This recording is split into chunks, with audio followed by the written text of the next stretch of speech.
नमस्ते फ्रेंड, सर्व ज्ञान में आपका स्वागत है।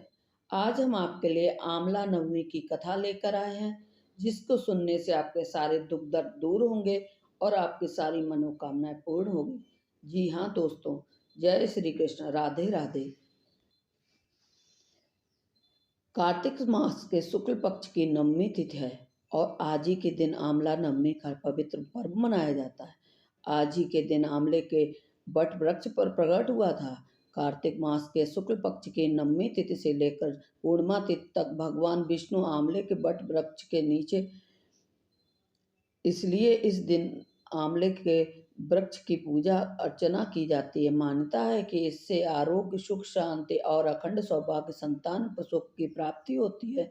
इसे अक्षय नवमी भी कहा जाता है। कहते हैं इस दिन आंवले से कुछ खास उपाय करने से माँ लक्ष्मी अक्षय पूर्ण प्रदान करती हैं, यानी जिसका भी कभी नाश नहीं होता है। आंवला नवमी के दिन हर को आंवला अवश्य अर्पित करते हैं और फिर आंवले का दान करें। मान्यता है इससे देवी लक्ष्मी अति प्रसन्न होती हैं और धन दान से घर भर देती हैं तथा परिवार में सुख समृद्धि का वास होता है। आंवले के जल से स्नान करने से दरिद्रता दूर होती है तथा सब प्रकार के ऐश्वर्य प्राप्त होते हैं। आंवले के वृक्ष का दर्शन, स्पर्श तथा उसके नाम का उच्चारण करने से ही भगवान हरि, विष्णु और माता लक्ष्मी अनुकूल हो जाते हैं। आज ही के दिन आंवले के वृक्ष के नीचे भोजन करने से अति उत्तम माना जाता है तथा आज के दिन आंवले का सेवन अवश्य करना चाहिए। आंवला नवमी का महत्व इसी बात से समझा जा सकता है, क्योंकि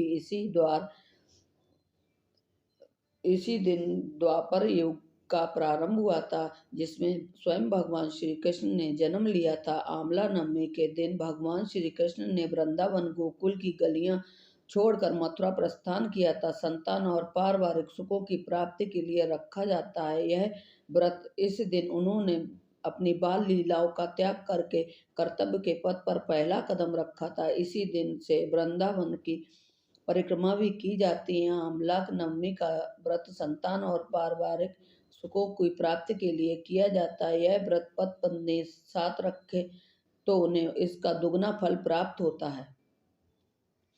आंवला नवमी के दिन स्नान आदि करके किसी आंवला वृक्ष के नीचे जाएं, उसके आसपास साफ सफाई करके आंवला वृक्ष की जड़ में को शुद्ध करके जल अर्पित करें। उसकी जड़ में कच्चा दूध डालें। पूजन सामग्रियों से वृक्ष की पूजा करें और उसके तने पर कच्चा सूत या मौली 8 परिक्रमा करते हुए लपेटें। कुछ जगह पर 108 परिक्रमा भी की जाती है। इसके बाद परिवार की सुख समृद्धि की कामना करके वृक्ष के नीचे ही बैठकर परिवार मित्रों सहित भोजन करते हैं। आंवला को वेद पुराणों में अत्यंत उपयोगी और पूजनीय कहा जाता है। आंवला का संबंध कनक धारा स्तोत्र से भी है, तो आज मैं आपको सुना रही हूँ आंवला नवमी की 4 कथाएं। इन कथाओं को सुनने से अनंत फलों की प्राप्ति होती है, साथ ही साथ भगवान श्री लक्ष्मी नारायण जी की असीम कृपा प्राप्त होती है। तो आप लोग बड़ी ही श्रद्धा और प्रसन्न चित्त मन से इन कथाओं को पूरा अवश्य सुनिएगा। आइए श्रवण करते हैं आंवला नवमी की पहली कथा। एक राज्य में आंवलिया नाम का एक राजा था। राजा ने यह निश्चय कर लिया था कि वह अपनी प्रजा को रोजाना 1.25 मन आंवले का दान दिया करेगा। उसके बाद ही भोजन ग्रहण करेगा। अपनी प्रतिज्ञा के अनुसार राजा ऐसा ही करता था, लेकिन उसके बेटे और बहू को यह बात पसंद नहीं आती थी। इसलिए एक दिन उसके बेटे बहू ने सोचा कि राजा इतने सारे आंवले रोजाना दान करते हैं, इस प्रकार तो एक दिन सारा खजाना खाली हो जाएगा। एक दिन राजकुमार ने राजा से कहा कि उसे इस तरह का दान देना बंद करना चाहिए। राजकुमार की बात सुनकर राजा को बहुत दुख हुआ और राजा ने अपनी रानी के साथ महल का त्याग कर दिया। फिर क्या था, राजा आंवला दान नहीं दे पाया और अपनी प्रतिज्ञा के अनुसार उन्होंने कुछ खाया भी नहीं। जब भूखे प्यासे 7 दिन हो गए तो भगवान को उनके ऊपर दया आ गई। इसलिए भगवान ने राजा के ऊपर जंगल में एक महल, धन धान्य और बाग बगीचे सब बनवा दिए और ढेरों आंवले के पेड़ लगवा दिए। जब अगली सुबह राजा रानी ने यह देखा कि जंगल में उनके राज्य से भी दोगुना राज्य बसा हुआ है। तब राजा रानी से कहने लगे, रानी देखो, कहते हैं ना कि कभी भी सत्य का साथ नहीं छोड़ना चाहिए। आओ ना, नहा धोकर आंवला दान करें और भोजन करें। राजा रानी ने आंवले दान करके भोजन ग्रहण किया और खुशी खुशी अपने नए महल में रहने लगे। उधर आंवला देवता का अपमान करने और माता पिता से बुरा व्यवहार करने के कारण राजकुमार के तो बुरे दिन आ गए थे। उसको राज्य शत्रुओं ने छीन लिया और वह दाने दाने को मोहताज हो गया।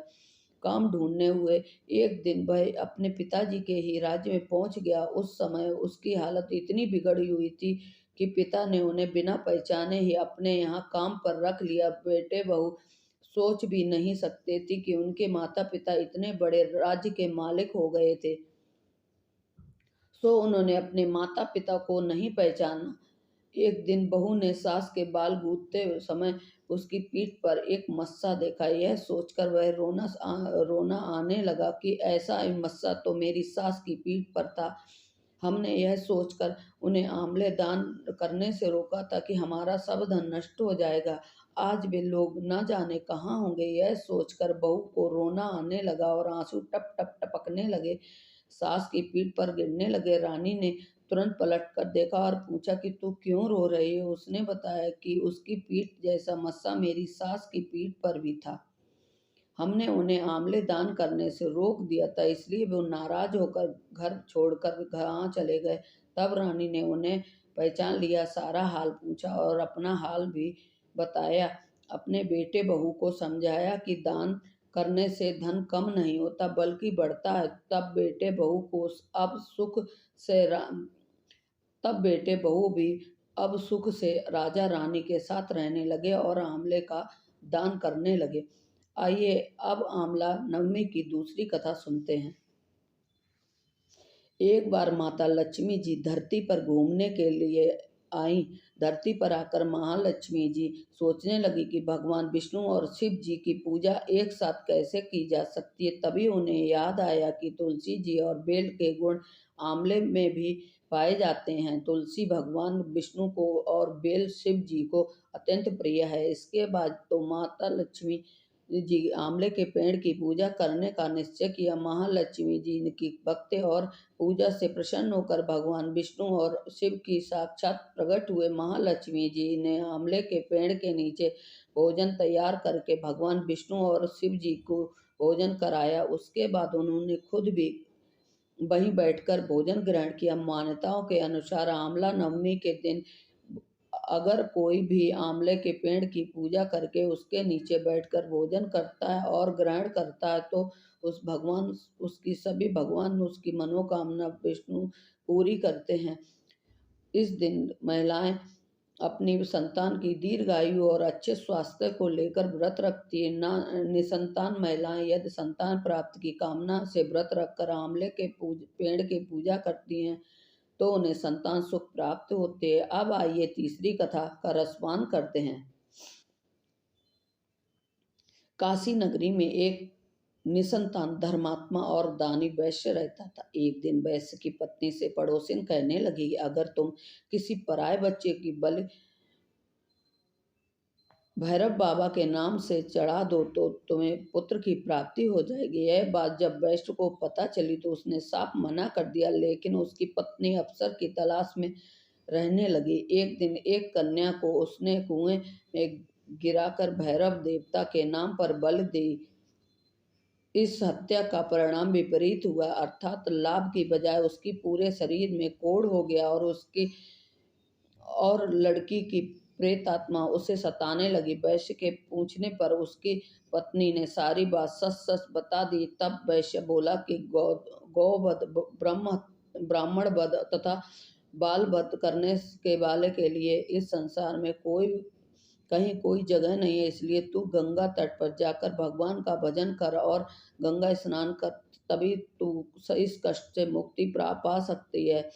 अब वैश्य की पत्नी गंगा किनारे रहने लगी। कुछ दिन बाद गंगा माता एक वृद्ध महिला का वेश धारण करके उसके पास आई और बोली, अगर तू मथुरा जाकर कार्तिक नवमी का व्रत तथा आंवले के वृक्ष की परिक्रमा और पूजन करेगी तो ऐसा करने से तेरा यह कोढ़ दूर हो जाएगा। वृद्ध महिला की बात सुनकर और उनकी बात मानकर वैश्य की पत्नी अपने पति के से आज्ञा लेकर मथुरा जाकर विधि विधान से आंवले का व्रत करने लगी। ऐसा करने से वह भगवान की कृपा से दिव्य शरीर वाली हो गई और फिर उसे सुंदर पुत्र रत्न की प्राप्ति हुई। आइए श्रवण करते हैं आंवला नवमी की अगली कथा, जिसको सुनने से सभी मनोकामनाएं पूर्ण होती हैं। एक कथा के अनुसार एक बार सदगुरु आदि शंकराचार्य भिक्षा मांगने एक कुटिया के सामने रुके।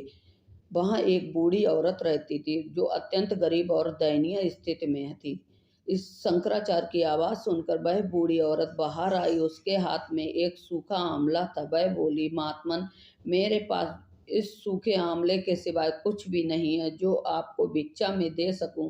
शंकराचार्य को उसकी स्थिति पर दया आ गई और उन्होंने उसी समय उसकी मदद करने की प्रेरणा ली। उन्होंने अपनी आंखें बंद की और मंत्र रूपी 22 श्लोक बोले। ये 22 श्लोक कनकधारा स्तोत्र के श्लोक में है। इससे प्रसन्न होकर माँ लक्ष्मी ने उन्हें दिव्य दर्शन दिए और कहा कि शंकराचार्य, इस औरत ने अपने पूर्व जन्म में कोई भी वस्तु दान नहीं की है। यह अत्यंत कंजूस थी और मजबूरी बस कभी किसी को कुछ देना भी पड़ जाए तो यह बुरे मन से दान करती थी। इसलिए इस जन्म में इसकी यह हालत हुई है। यह अपने कर्मों का फल भोग रही है, इसलिए मैं इसकी कोई सहायता नहीं कर सकती। शंकराचार्य ने देवी लक्ष्मी की बात सुनकर कहा, हे महालक्ष्मी, इसने पूर्व जन्म में अवश्य दान धर्म नहीं किया है, लेकिन इस जन्म में इसने पूर्ण श्रद्धा से मुझे यह सूखा आंवला भेंट किया है। इसके घर में कुछ नहीं है, नहीं होते हुए भी इसने मुझे सौंप दिया। इस समय उसके सारे पाप बड़ी इसने पूर्ण श्रद्धा से मुझे यह सूखा आंवला भेंट किया है। इसके घर में कुछ नहीं होते हुए भी इसने मुझे सौंप दिया। इस समय इसके पास यह सबसे बड़ी पूंजी है। क्या इतना भेंट करना पर्याप्त नहीं है? शंकराचार्य की इस बात से देवी लक्ष्मी प्रसन्न हुई और उसी समय उन्होंने गरीब महिला की कुटिया में स्वर्ण के आंवलों की वर्षा कर दी। बोलिए जय माता लक्ष्मी की। एक बार भगवान विष्णु कई हजार वर्षों तक घोर युद्ध करने के पश्चात थक गए थे और फिर अपने बैकुंठ धाम में आकर समाधि लगाकर अपने धनुष के सहारे सो गए। उसी समय देवताओं के यज्ञ करने की योजना चल रही थी। सो वे सभी भगवान विष्णु से मिलने ब्रह्मा जी के और शिव जी सहित बैकुंठ आए। वहां उन्होंने देखा कि भगवान विष्णु तो गहन निद्रा में लीन है, सोए हुए हैं को नहीं जगाना चाहिए। यह सोचकर वह सभी खड़े हो गए, किंतु बहुत देर के बाद से भी भगवान विष्णु जब निद्रा से नहीं जागे तब उन्होंने सोच विचार कर भगवान विष्णु को जगाने का निर्णय लिया। तब ब्रह्मा जी ने कीड़ा उत्पन्न किया और उससे भगवान विष्णु को जगाने के लिए कहा। यह काम करने से भविष्य का भाग मिलेगा। यही सोचकर वे कीड़े के ने धनुष की रस्सी काट डाली।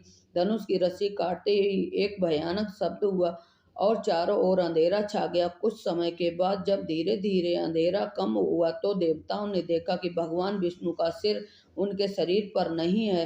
तब तो देवता अत्यंत चिंतित और भयभीत हो गए। देवताओं की चिंता मग्न देखकर ब्रह्मा जी ने कहा कि देवताओं, चिंता न करो। इस संसार में जो कुछ भी होता है कुछ न कुछ कारण से ही होता है और यहाँ पर बिना कारण अर्थात अकारण कोई कार्य नहीं होता है। हम सभी देवी पराशक्ति की आराधना करेंगे और अवश्य ही वे इस समस्या का समाधान करेंगे। ऐसा कहकर ब्रह्मा जी ने सभी वेदों को देवी की स्तुति करने का आदेश दिया।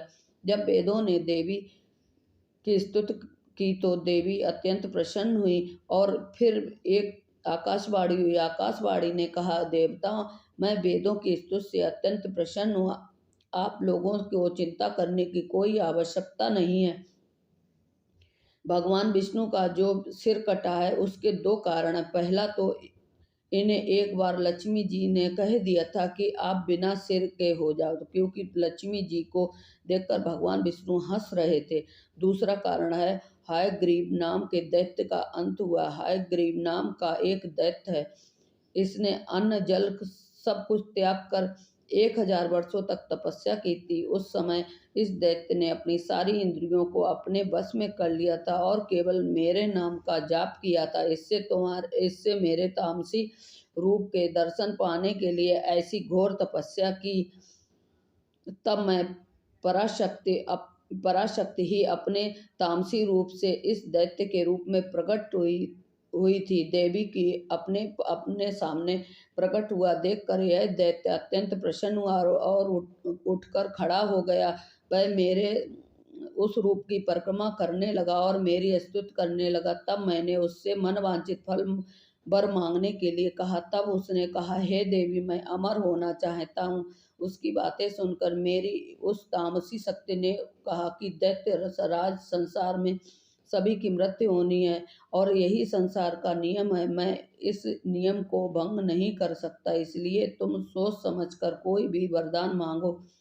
और फिर उसके बाद उस दैत्य ने वर मांगा कि मेरी मृत्यु केवल भगवान हयग्रीव के द्वारा ही हो। तब मैंने ही उसे ऐसा मनवांछित मृत्यु प्राप्त करने का वरदान दिया। उसी समय वह दैत्य अपने बल के घमंड से आकर ब्राह्मणों, देवताओं और साधु जनों को पीड़ित कर रहा था और सभी को इस दैत्य के आतंक से मुक्त करने के लिए भगवान विष्णु का बिना सिर होना आवश्यक है। इसलिए आज इसका सिर कट गया है। ब्रह्मा जी ने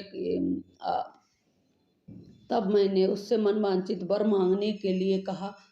तब उसने कहा, हे देवी, मैं अमर होना चाहता हूँ। उसकी बातें सुनकर मेरी उस तामसी शक्ति ने कहा कि दैत्यराज, संसार में सभी की मृत्यु होनी है और यही संसार का नियम है। मैं इस नियम को भंग नहीं कर सकती, इसलिए तुम सोच समझकर कोई भी वरदान मांग लो। और फिर उसके बाद उस दैत्य ने वर मांगा कि मेरी मृत्यु केवल भगवान हयग्रीव के द्वारा ही हो। तब उसने भी कुछ ऐसी मनवांछित मृत्यु प्राप्त करने का वरदान दिया था। उसी समय वह दैत्य अपने बल के घमंड में आकर ब्राह्मणों, देवताओं और साधु जनों को पीड़ित कर रहा था और सभी को इस दैत्य के आतंक से मुक्त कराने के लिए भगवान विष्णु का बिना सिर होना आवश्यक था। इसलिए आज इनका सिर कट गया है। ब्रह्मा जी, आप एक घोड़े का सिर काट कर भी श्री विष्णु जी के शरीर पर लगा दीजिए, इससे उसका हयग्रीव अवतार होगा और वे उस हयग्रीव दैत्य का अंत कर देंगे। इतना ही कहकर देवी अंतर ध्यान हो गई। इसके बाद देवी के आदेशानुसार ब्रह्मा जी ने अपनी तलवार से घोड़े का सिर काटकर उससे भगवान विष्णु के शरीर पर लगा दिया और उसी क्षण भगवान विष्णु उठकर खड़े हो गए। इस तरह भगवान विष्णु का हयग्रीव अवतार हुआ और तब हयग्रीव स्वरूप भगवान विष्णु और हयग्रीव नाम के उस दैत्य में भयंकर युद्ध छिड़ गया। उसे मारना इतना आसान नहीं था। तब भगवान विष्णु ने बहुत लंबे समय तक उसके साथ युद्ध किया। बाद में देवी जगदम्बा के वरदान अनुसार भगवान हयग्रीव के हाथों उसका अंत हो गया। आइए अब आमला नवमी की चौथी कथा को सुनते हैं। एक नगरी में एक ब्राह्मण दंपति रहते थे। वो दोनों प्रतिदिन 7 कोस दूर गंगा और यमुना नदी में स्नान करने जाते थे। इतनी दूर आने जाने के से ब्राह्मण की पत्नी थक जाती थी। एक दिन उसने अपने पति से कहा कि हमारा एक पुत्र होता तो कितना अच्छा रहता। पुत्र का विवाह करते हमारी बहू आती तो हमें घर वापस जाने पर खाना बना हुआ मिलता और बहू घर का काम कर देती।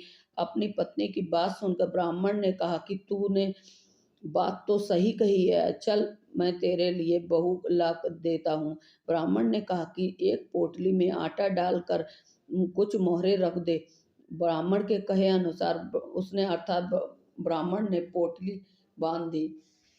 ब्राह्मणी ने पोटली बांध दी। ब्राह्मण को सफ़र के दौरान यमुना के किनारे बहुत ही सुंदर लड़कियां दिखाई दी। वे रेत में घर बनाकर खेल रही थी। उनमें से एक लड़की ने कहा कि मैं अपना घर नहीं बनाऊंगी, बिगाड़ूंगी, मुझे तो रहने के लिए ये घर चाहिए। लड़की की बात सुनकर ब्राह्मण मन ही मन सोचने लगा कि बहू बनाने के लिए यह लड़की उचित है। जब वह लड़की जाने लगी तो ब्राह्मण भी उसके पीछे पीछे उसके घर तक चला गया। वहां जाकर ब्राह्मण ने उस लड़की से कहा, बेटी, कार्तिक मास चल रहा है, इसलिए मैं किसी के लिए खाना नहीं किसी के यहाँ खाना नहीं खाता। मैं अपने साथ आटा लेकर आया हूँ। तुम अपनी माता से पूछो कि क्या मेरे लिए आटा छानकर 4 रोटियां बना देगी। यह मेरी आटा छानकर रोटी बनाएगी तो मैं रोटी खा लूंगा। लड़की ने जाकर अपनी माँ को यह सारी बात बताई। माँ ने कहा, ठीक है, जाकर ब्राह्मण देव से कह दो कि मैं अपना आटा दे दें, वह अपना आटा दे दें, मैं रोटी बना दूंगी। जब वह आटा छानने लगी तो आटे में से मोहरें निकली। वह सोचने लगी कि जिसके आटे में इतनी मोहरें हैं उसके घर में कितनी मोहरें होंगी। जब ब्राह्मण खाना खाने के लिए बैठा तो लड़की की माँ ने उस ब्राह्मण से पूछा, क्या आपका कोई लड़का है और क्या आप उसके साथ सगाई करने जा रहे हैं। यह सुनकर ब्राह्मण ने कहा कि मेरा लड़का तो काशी में पढ़ने गया है, लेकिन यदि तुम कहो तो खांड कटोरे से विवाह करके तुम्हारी बेटी को अपने साथ ले जाऊं। लड़की की माँ ने कहा, ठीक है ब्राह्मण देव। इस पर लड़की की माँ ने लड़की की खांड कटोरे से शादी करके ब्राह्मण के साथ भेज दिया। ब्राह्मण ने घर जाकर कहा, रामू की माँ, दरवाजा खोल कर देख, मैं तेरी बहू लेकर आया हूँ। ब्राह्मण की पत्नी भीतर से बोली, हमारे तो कोई बेटी नहीं है, तो बहू कहाँ से लाए, दुनिया ताने मारती है, अब आप भी मारने लगे। ब्राह्मण ने कहा, तू दरवाजा खोलकर तो देख। जब ब्राह्मणी ने दरवाजा खोला तो सामने बहू खड़ी थी। उसने बहू का स्वागत किया और आदर सत्कार से अंदर ले गई। अब ब्राह्मण अपनी पत्नी के साथ नदी स्नान करने जाता तो पीछे से बहू घर का सारा काम करके और खाना बनाकर रखती थी। वह उनके कपड़े धोती और रात को हाथ पैर भी दबाती थी। इस तरह बहुत दिन बीत गए। ब्राह्मण ने अपनी बहू से कहा कि बहू, कभी भी चूल्हे की आग मत बुझने देना और मटके का पानी खत्म मत होने देना। एक दिन चूल्हे की आग बुझ गई। यह देखकर बहू घबरा गई और भागी भागी अपनी पड़ोसन के पास गई और कहा कि मेरे चूल्हे की आग बुझ गई है, मुझे थोड़ी आग चाहिए। मेरे सास ससुर सुबह 5 बजे से गए हुए हैं, वह थके हुए आएंगे, इसलिए मुझे उनके लिए खाना बनाना है। यह सुनकर पड़ोसन ने कहा कि तू तो बावली है, तुझे यह दोनों मिलकर पागल बना रहे हैं, इनके पुत्र नहीं है, यह निसंतान है। बहू ने कहा, नहीं, ये ऐसा मत बोलो, इनका बेटा तो काशी पढ़ने के लिए गया है। इस पर पड़ोसन ने कहा कि यह सब झूठ बोल रहे हैं, मेरी बात सच मान, इनके कोई बेटा नहीं। अब बहू पड़ोसन की बातों में आ गई और कहने लगी कि आप ही बताओ कि मैं क्या करूं। पड़ोसन ने कहा कि क्या करना है, जब तुम्हारे सास ससुर आए तो जली हुई रोटियां बनाकर देना और बिना नमक की दाल बना देना। खीर की कड़छी दाल में और दाल की कड़छी खीर में डाल देना। पड़ोसन ने उसे अच्छे से सिखा दिया था। फिर जब उसके सास ससुर घर आए तो उसने ना तो उनका आदर सत्कार किया और ना ही उनके कपड़े धोए। ना जब सास ससुर को खाना दिया तो सास बोली, बहू, आज यह रोटियां जली हुई क्यों हैं और दाल पकी नहीं है। तब बहू ने पलट कर कहा कि एक दिन ऐसा खाना खा लोगे तो कुछ बिगड़ नहीं जाएगा तुम्हारा। सास ससुर को खरी खोटी सुनाकर वह फिर से पड़ोसन के पास गई और बोली कि आगे क्या करना है। पड़ोसन ने कहा कि अब तुम सातों कोठों की चाबी मांग लेना। अगले दिन जब स्नान करने के लिए जाने लगे तब बहू अड़ गई कि मुझे तो सातों कोठों की चाबी चाहिए। तब सास ससुर ने कहा कि इसे चाबी दे दो। तब सास ने बहू को चाबी दे दी। सास ससुर के जाने के बाद जब बहू ने दरवाजे खोले तो देखा कि किसी में अन्न भरा है, किसी में धन भरा है और किसी कोठे में बर्तन पड़े हैं। जब उसने ऊपर जब उसने सबसे ऊपर का 7वां कोठा खोला तो देखा कि शिव जी, पार्वती जी, माता गणेश। तब उसने ऊपर का कोठा खोला तो देखा कि शिव जी, पार्वती जी और माता गणेश जी, लक्ष्मी जी, माता जी, पीपल पथवारी, कार्तिक के ठाकुर राई, दामोदर तुलसीदास जी के बिड़वा, गंगा यमुना और 33 कोटि देवी देवता विराजमान है। वहीं पर एक लड़का चंदन की चौकी पर बैठा माला जप रहा है। यह सब देखकर उसके लड़के से पूछा कि तुम कौन हो? तब लड़का बोला कि मैं तेरा पति हूँ, अब दरवाजा बंद कर दो, जब मेरे माता पिता आएंगे तब दरवाजा खोलना। यह सब देखकर बहू बहुत खुश हुई और 16 श्रृंगार सुंदर वस्त्र पहनकर अपने सास ससुर का इंतजार करने लगी। उसने अपने सास ससुर के लिए अच्छे अच्छे पकवान बनाए। जब उसके सास ससुर घर आए तो उसने उसका आदर सत्कार किया और प्रेम पूर्वक खाना खिलाया और हाथ पैर दबाने लगी। पैर दबाते दबाते बहू ने कहा कि माँ, आप इतनी दूर गंगा यमुना स्नान करने के लिए जाती हो, सो आप थक जाती हो, इसलिए आप घर पर ही स्नान क्यों नहीं करती है? सुनकर सास कहने लगी कि बेटी, गंगा जमुना घर पर नहीं बहती रहती हैं। तब उसने कहा कि हाँ माँ, जो बहती हैं, चलो मैं आपको दिखाती हूँ। जब बहू ने 7वां कोठा खोल कर दिखाया तो उसमें शिव जी, पार्वती जी, गणेश जी, लक्ष्मी जी, पीपल पथवारी, कार्तिक के ठाकुर राई, दामोदर तुलसीदास जी का बिड़ला, गंगा यमुना बह रही थी और 33 कोटि देवी देवता विराजमान थे। वहां चौकी पर बैठा एक लड़का माला जप रहा था। माँ ने उसे देखकर कहा कि बेटा, तू कौन है? लड़का बोला, माँ, मैं तेरा बेटा हूँ। तब ब्राह्मणी ने पूछा कि तू कहाँ से आया है? लड़के ने जवाब दिया कि मुझे कार्तिक देव ने भेजा है। माँ ने कहा, बेटा, यह संसार कैसे मानेगा कि तू मेरा बेटा है? माँ ने कुछ विद्वान पंडितों से मदद मांगी। पंडितों ने कहा कि इस पार बहू बेटा खड़े हो जाएं और उस पार माँ खड़ी हो जाए।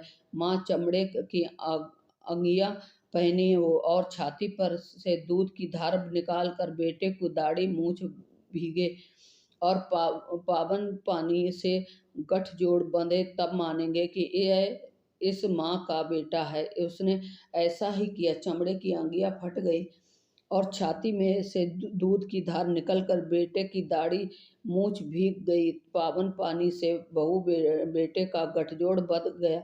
यह सब देखकर ब्राह्मण और उसकी पत्नी की खुशी का ठिकाना ना रहा। तो यह थी कार्तिक मास की कथा। हे कार्तिक के ठाकुर जी, और ब्राह्मण और ब्राह्मणी को बहू बेटा दिया, वैसे ही सबको देना। कार्तिक मास की कथा कहने, सुनने और हुंकार भरने वालों सब पर कृपा करना। हर हर महादेव। अगर यह वीडियो पसंद आई तो हमारे चैनल को सब्सक्राइब करें और ज़्यादा से ज़्यादा शेयर करें और हाँ, लाइक अवश्य करें। आज के लिए बस इतना ही। Thanks for watching.